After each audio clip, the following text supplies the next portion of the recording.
So, thank you everyone. Welcome to the Comic Gamer Movie Show.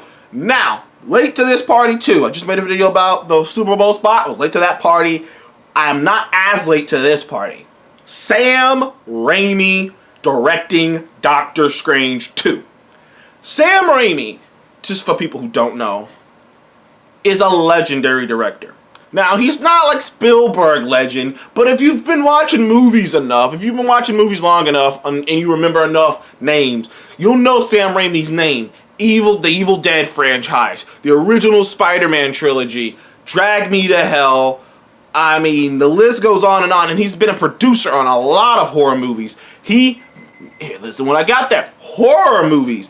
When Scott Derrickson got fired, everyone turned on Kevin Feige. Okay, not everyone. Us, me and you, we didn't turn on Kevin Feige. We knew, we were like, look, apparently Scott didn't want to do something, and who am I going to trust? That guy who did one really good movie, admittedly, one good movie, or the guy who's been the producer for this huge thing that I know? And I've talked about this when he got fired. I was like, you have to be on board.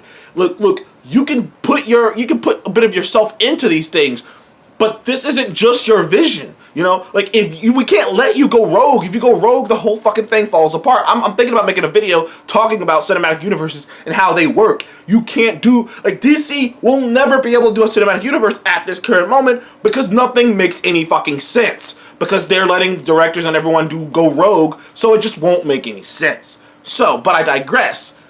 That's why Scott Derrickson was fired. I don't know that for a fact, but I suspect Scott Derrickson wanted something. Kevin Feige said it was something that would completely change the story and that would completely make them have to rewrite all the scripts on all the movies to accommodate for this, or at least rewrite the big script for the bigger movies they're thinking about just to accommodate what he's thinking. But at the time, that's what I was thinking. But everyone thought and everyone said this is Kevin Feige being on power hungry, trying to controlling. This is Disney meddling. Marvel's going down south because they're crushing creativity. Oh, Marvel doesn't want to make a rated R movie. Okay, Marvel doesn't want to make a horror movie. Oh, yeah, they don't. They don't want to make a straight up horror movie. And then they bring in Sam Raimi, a respected man who worked on the earliest comic book films. On the earliest comic book films, who's worked on horror. And Sam Raimi was perfect to direct this. First of all, Sam Raimi knows comedy and horror. He's an expertise in comedy, horror. He knows the comic book genre. Like, literally, if you had to build a director to direct Dr. Strange, you'd be like, we need him to be okay. We need him to be weak. We need him to be able to do weird imagery and also maybe tap into a bit of horror things, but not like super horror, just like creepy, uncomfortable horror. Sam Raimi. We need someone who has experience directing. We need someone who has to know who's a veteran in directing, who can come in and quickly put together his expertise and come up with ideas and quickly come in and get this to film. Sam Raimi. We need someone who has experience, like, once again, someone who knows Kevin Feige, because bearing the lead here, Sam Raimi and Kevin Feige have worked together before. Kevin Feige was what's the word I'm looking for? An uncredited producer, small producer. He was young back then. He was really young. He was under Avi Arad, who, if you don't know who Avi Arad is the guy who was running. He ran Marvel Studios. He ran Marvel for a while before it became Marvel Studios. He helped produce basically all the early Marvel movies. His name was on it, and he took Kevin Feige underneath his wing. And of course, he went to fuck it up later, but at first it was good. But yeah, Kevin Feige was a low-level guy, so he worked with Sam Raimi. Him and Sam Raimi worked on I believe all three of the Spider-Man films together.